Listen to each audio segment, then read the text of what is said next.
marker. The Battle of Fallen Timbers. The Battle of Fallen Timbers, fought on August 20th, 1794, is one of the most significant events relating to post-Revolutionary War in America. The Major General Mad Anthony Wayne led the Federal Army known as the Legion of the United States against the Confederacy of Native Americans, or First Nations, led by the Miami Chief Little Turtle and Shawnee War Chief Blue Jacket.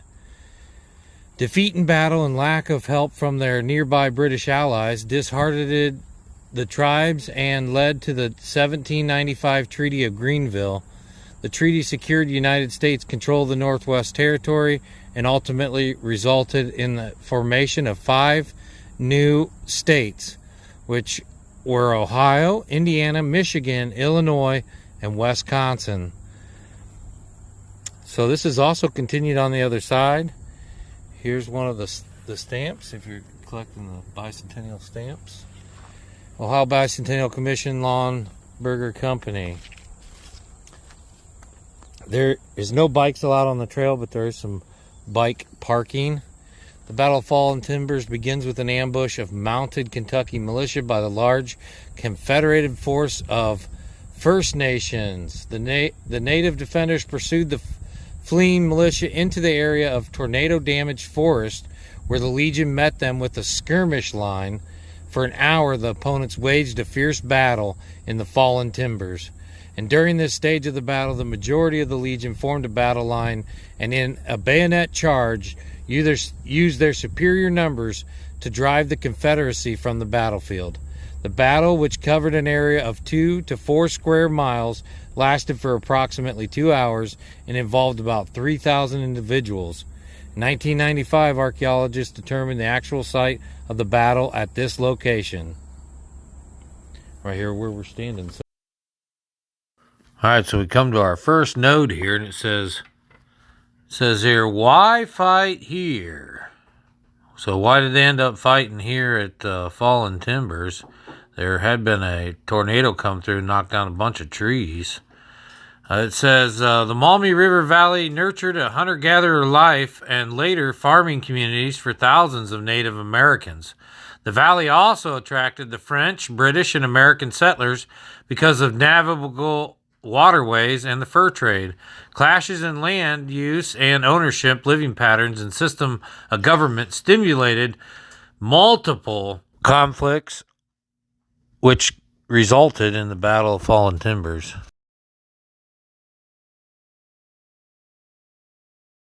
Unfair negotiations. After the American Revolution, the arrival of more settlers to the Ohio County threatened the fragile peace between Native Americans, the British, and the United States.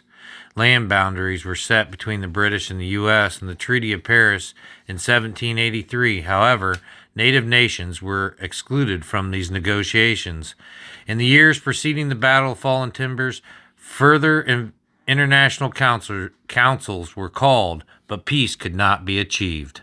Early American defeats. Feeling confident after defeating the British in the Revolutionary War, the U.S. stood little chance of success against the better-ordered Western Confederacy forces. As a result, the well-organized natives led by Little Turtle and Blue Jacket defeated soldiers led by General Harris Hamar and General St. Clair, 1791 fighting forces. Following the disastrous defeats, the U.S.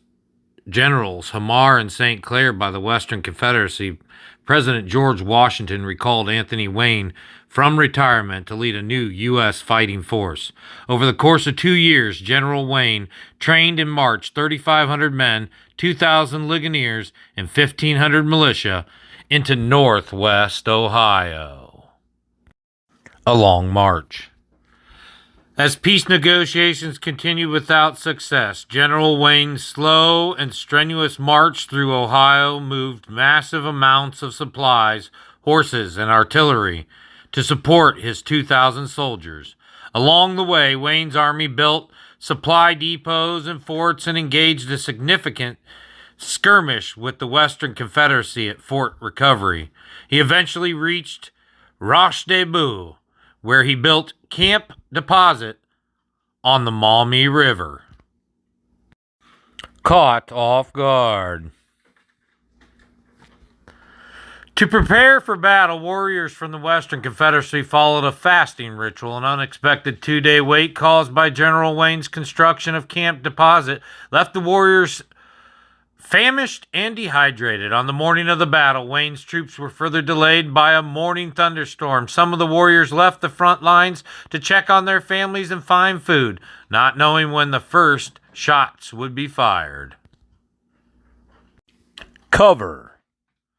The natural land features and geography of the land played a major role in determining the battle strategy for both forces. This, combined with the thick forest and downed timber caused by a tornado, was a landscape that favored the Western Confederacy's fighting style. Utilizing the dense forest as cover, the native warriors were well camouflaged while waiting for Wayne's legion.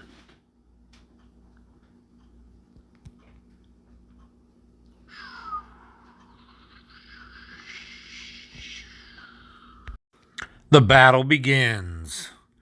Wayne's advance units of scouts and militia collided with the native Confederacy's position in the dense forest. In a fierce fight, the U.S. forces were drawn back to the main columns of the legions.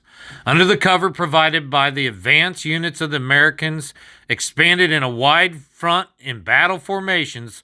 Throughout this process, the natives used fallen trees and the landscape to exchange gunfire with the Americans. Enemy fire. The Legion of 2,000 combatants was organized into 4 sub-legions, each containing companies of infantry, light infantry, riflemen, and dragoons.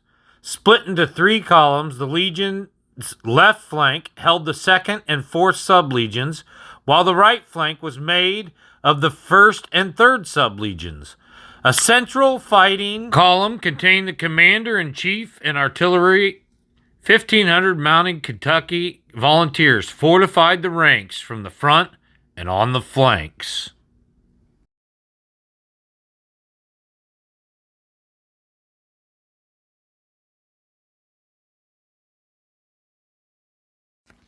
The battle begins.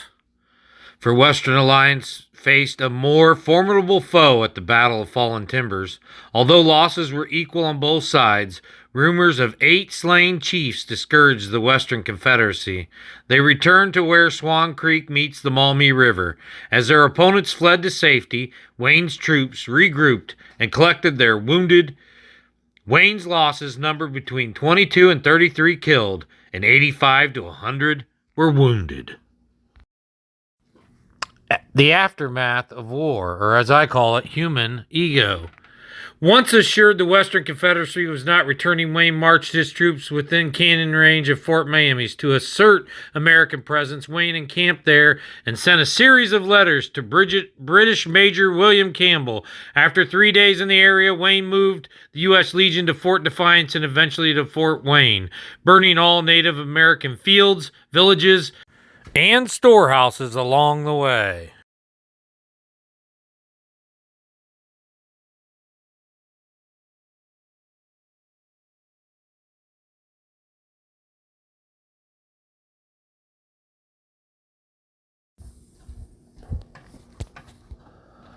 After a long winter and few supplies, deep distrust of the British, and minimal shelter, the Native Americans were left with little choice but to accept the terms of the proposed treaty. In the treaty, nations retained Northwest Ohio as Indian land, except for several reserves granted to the United States. One was a 12-mile square surrounding the foothills of the rapids, where military and trading activities led to early settlement of the Maumee and Perrysburg. So the whole northwest part of Ohio was still left to the Indians, and they gave us a 12 acre by 12 acre square that you can see right up here, and there was some military trading and stuff that was made there, and then progressively it turned into the entire state through different settlements just combining together, I suppose. But the whole northwest part of Ohio was left to the Indians after this skirmish. They signed a treaty saying, you can have the lower half, we'll keep the upper half. Now, there were Multiple noteworthy Americans at the Battle of Fallen Timbers and the Treaty of Greenville. Perhaps you've heard of a few. William Henry Harrison, General James Wilkinson, Meriwether Lewis and William Clark. I know everybody's heard of William and Lewis and William Clark. Alliances. The Western Confederacy united three prominent nations, the Miami, Shawnee, and Delaware, with additional members from other nations. Chief Little Turtle of the Miami, Blue Jacket of the Shawnee, and Buccanegases of the Delaware were the primary leaders. Their strong, organized alliance dealt the United States two major losses in 1790 and 1791.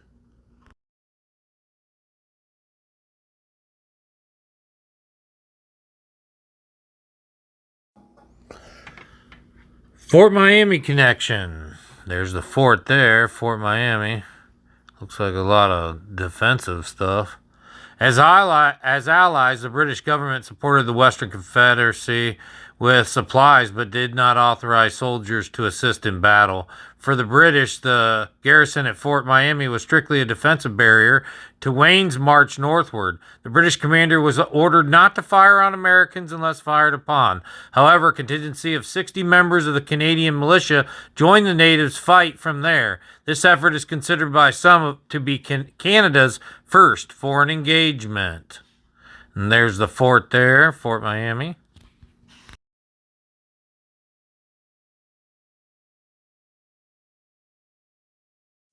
Archaeology and artifacts.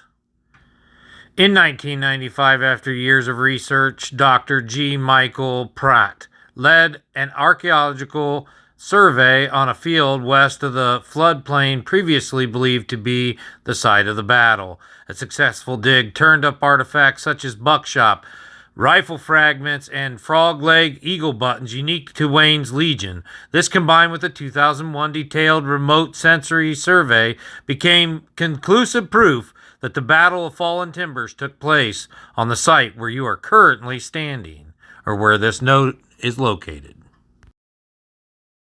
Looks like we have one more node. We'll read this, and then that should be the last one. And right up around that corner is, from there to the woods, is also Partners in Preservation.